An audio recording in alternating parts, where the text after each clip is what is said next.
tapi duluan. Teman-teman, tepuk diam.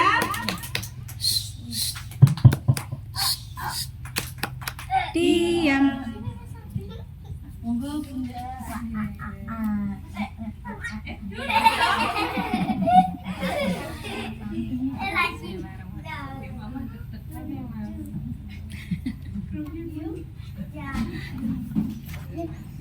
Assalamualaikum warahmatullahi wabarakatuh. Waalaikumsalam warahmatullahi wabarakatuh. Ibu guru, bunda-bunda semua dan teman-teman ya. Hari ini mamanya Mas Abi sama Mas Abimana ingin bercerita tentang kisah seorang nabi, yaitu yang bernama Nabi siapa, Ma? Nabi Yunus. Ya, Nabi Yunus ya. Jadi dalam kisahnya Nabi Yunus itu pernah ditelan oleh seekor ikan raksasa ya. Ikan yang sangat besar ya. Yaitu ikan apa, Mas Abi? Ikan paus. Iya, ikan paus ya. Jadi memang dalam perkembangan ilmu pengetahuan kemudian paus ini tidak lagi menjadi ikan ya, tapi sekarang menjadi mamalia. Tapi dulu saat kisah ini ada, itu memang disebut di situ sebagai ikan ya. Jadi kita di sini istilahnya kita sebut ikan paus gitu ya. Nah, gimana sih ceritanya kok Nabi Yunus ini bisa sampai dimakan oleh ikan paus atau ditelan oleh ikan paus gitu? Nah, teman-teman sudah ada yang tahu atau kenal Nabi Yunus atau pernah mendengar cerita ini? Arsa tahu nggak Arsa? Nabi Yunus itu siapa? Oh, belum tahu. Jadi Nabi Yunus ini adalah nabi yang lahir atau hidup di abad ke-8 sebelum Masehi. Ya, Nabi Yunus itu nabi keberapa sih, Mas Abi? Ke-21. Iya, betul. Nabi ke-21 setelah Nabi Ilyasa, kemudian ada Nabi Yunus, setelahnya baru Nabi Zakaria. Gitu ya urutannya. Nah, kisah dimakan ikan paus ini berawal dari perintah Allah. Nabi Yunus ini mendapat perintah atau utusan Allah untuk memberi peringatan kepada kaum Ninawa. Di mana sih kaum Ninawa ini? Kaum Ninawa ini berada di negara mana, Mas? Irak ya. Kaum Ninawa ini di negara Irak ya, teman-teman. Jadi kaum Ninawa ini adalah kaum, sebentar ya, diperhatikan dulu ya teman-teman. Arsa, Mas Abi, duduk aja, duduk dengerin cerita ya. Teman-teman, disimak ya ceritanya ya. Oke, dengerin dulu ya. Jadi kaum Ninawa ini adalah kaum yang masih mengikuti tradisi nenek moyang. Mereka itu menyembah Patung. Iya, kaum Ninawa ini masih menyembah patung atau disebutnya sebagai berhala. Mereka menjadikan patung sebagai Tuhannya. Itu kan nggak boleh ya teman-teman. Tuhan kita itu hanya satu, yaitu siapa? Allah. Tuhan kita hanya satu, Allah Subhanahu wa ta'ala. Nah, kaum Ninawa ini malah menyembahnya patung. Jadi Nabi Yunus ini datang ke Ninawa. Hai kaum Ninawa, janganlah kalian menyembah patung, karena patung ini yang bikin juga manusia sama dengan kita. Ini dari batu, ada yang dari tanah liat. Janganlah kalian menyembah berhala atau patung ini, tapi mari kita sembah Allah. Kita jadikan Allah sebagai Tuhan satu-satunya. Tapi kaum Ninawa ini ternyata memiliki sifat yang keras kepala, ya.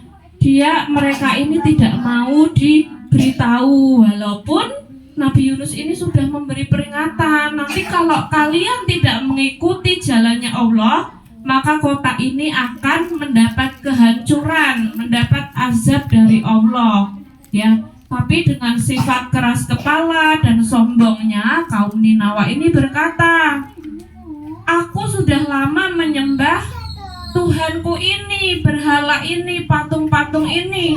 Tuhan kami itu nyata, Tuhan kami itu kelihatan, tidak seperti Tuhanmu, tidak seperti Allah yang tidak kelihatan. Begitulah jawaban kaum Ninawa, ya. Intinya mereka itu tidak mau mengikuti dakwah Nabi Yunus, sehingga Nabi Yunus itu merasa marah dan juga sedih dan juga kecewa, ya. Nah, akhirnya karena setelah berpuluh-puluh tahun Nabi Yunus ini berdakwah tapi pengikutnya hanya sedikit, ya, lebih banyak yang menentang. Kemudian Nabi Yunus ini merasa lama-lama itu merasa putus asa, teman-teman. Merasa marah, sedih, kecewa, putus asa, sehingga beliau ini kemudian memutuskan untuk meninggalkan kota Ninawa, ya. Dengan rasa marahnya itu dia pergi. Nah, di saat kepergian Nabi Yunus ini, kota Ninawa ini tiba-tiba menjadi gelap sekali, ya Mas Abi. Menjadi gelap, kemudian turun apa Mas? Dan Jadi ada angin, badai, turun hujan, langitnya gelap.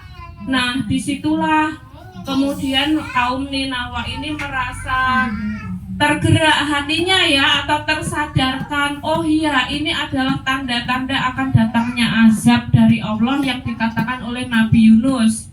Sehingga kaum Ninawa ini kemudian bertaubat, meminta ampun kepada Allah. Ya Allah, ternyata benar Engkaulah Tuhan satu-satunya yang harus kami sembah, bukan lagi berhala, bukan lagi patung. Kami memohon ampun kepadamu, ya Allah. Kami bertaubat akan kesalahan kami selama ini.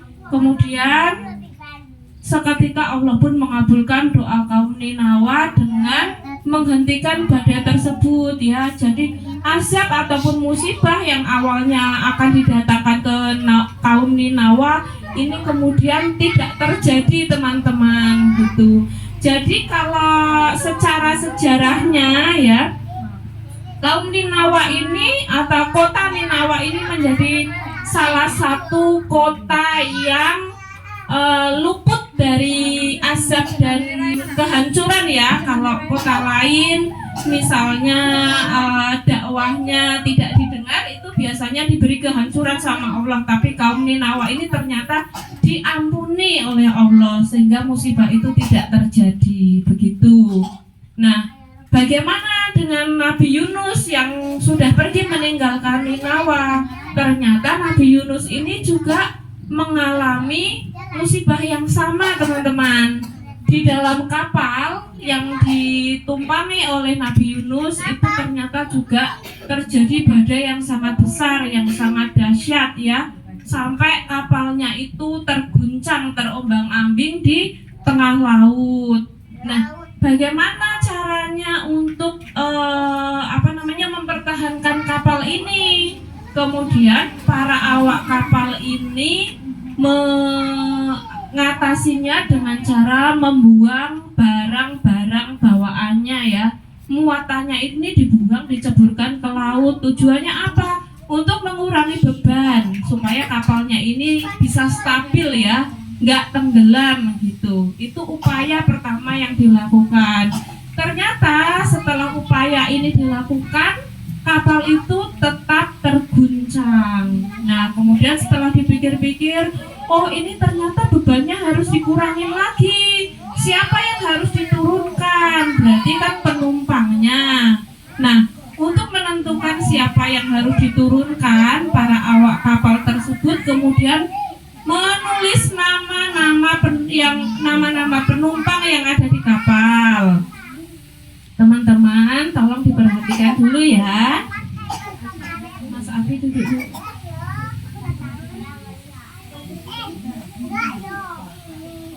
Oke, mau dilanjut nggak ini ceritanya?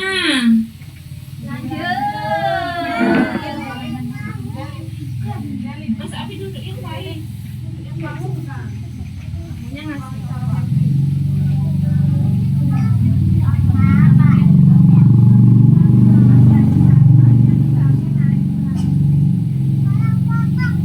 Oke, saya lanjut ya. Jadi setelah nama-nama ditulis dan kemudian diundi, ternyata nama yang keluar yang harus turun dari kapal itu namanya Nabi Yunus. Nah, tapi baiknya orang-orang di situ awalnya tidak setuju kalau yang harus turun itu Nabi Yunus, karena Nabi Yunus ini kan orang baik ya. Kalau orang baik pasti disayang sama teman-temannya.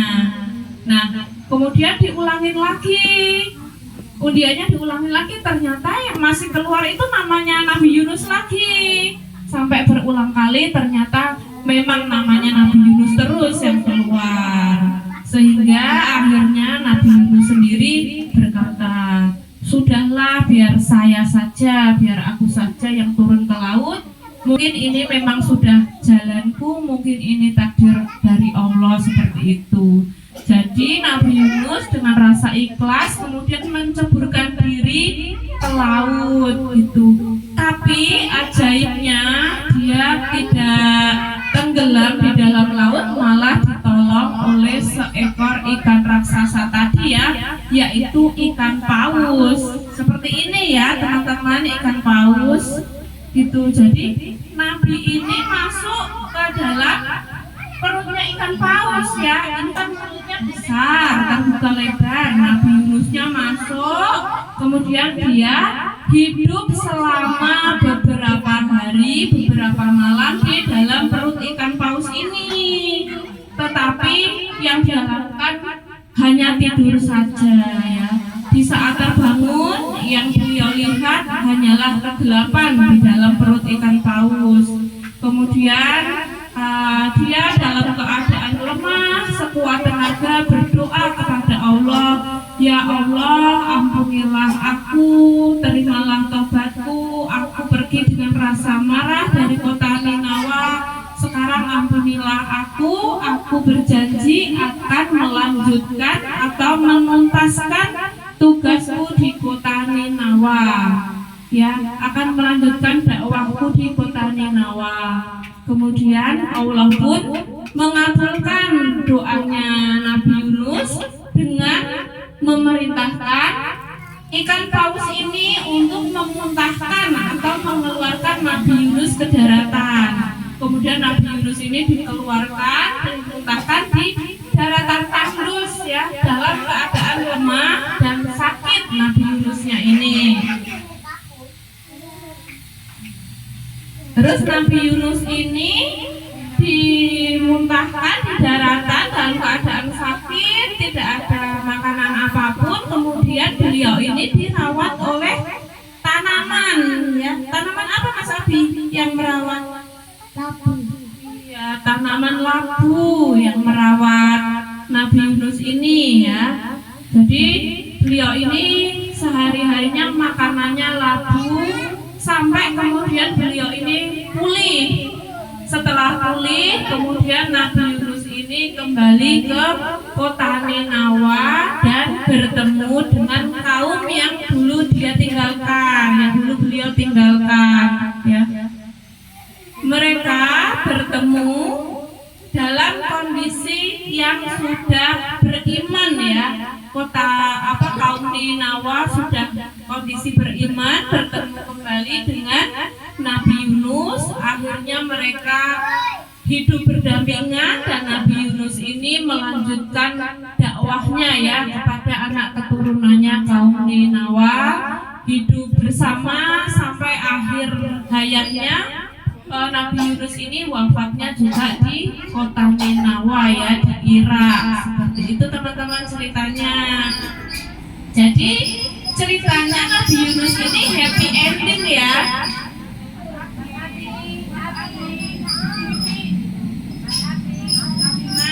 Di mana?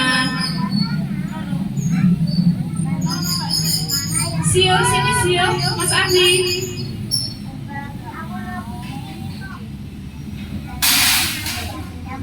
happy ending ya teman-teman. Ceritanya Nabi Yunus ini pada akhirnya beliau ini berhasil menyampaikan dakwahnya sesuai dengan perintah Allah Subhanahu wa Ta'ala.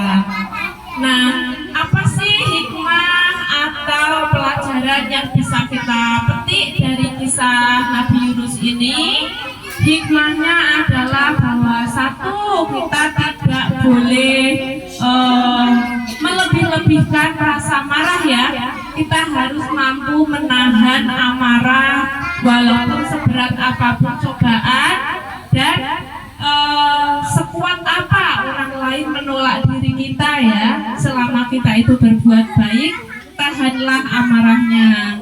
Kemudian yang kedua juga kita harus bersabar ya, mengutamakan kesabaran dalam menghadapi musibah, dalam menghadapi cobaan. Kita harus bersabar, karena kalau nggak bersabar nanti belakangnya juga efeknya buruk ya. Kalau bersabar maka sesuai janji Allah pasti akan diberi sesuatu yang lebih baik, yang lebih indah ya.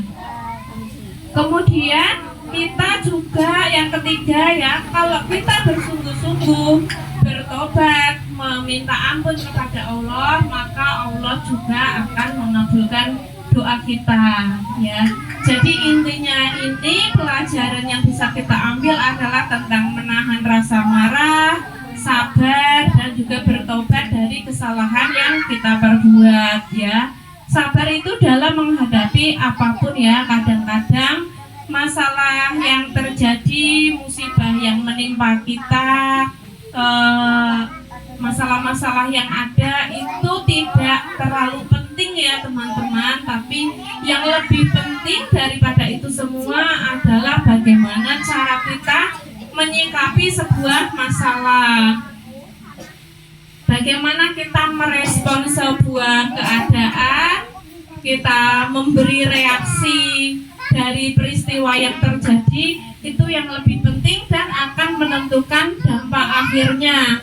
Kalau ada masalah kita sabar, kita pasti bisa menghadapinya dengan kepala dingin, kemudian bisa mencari solusi ya, berpikir yang solutif itu seperti apa. Nah, baru kita akan bisa menentukan solusinya, cara mengatasinya gimana. Maka insya Allah hasil akhirnya itu, dampaknya itu tidak negatif seperti itu.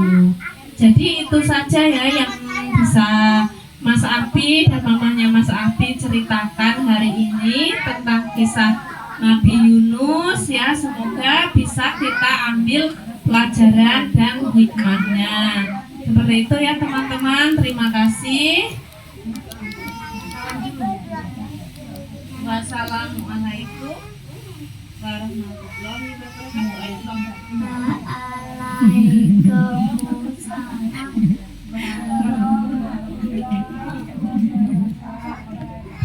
Terima kasih ya teman-teman dan guru, bunda-bunda semua atas perhatiannya. Wassalamualaikum warahmatullahi wabarakatuh.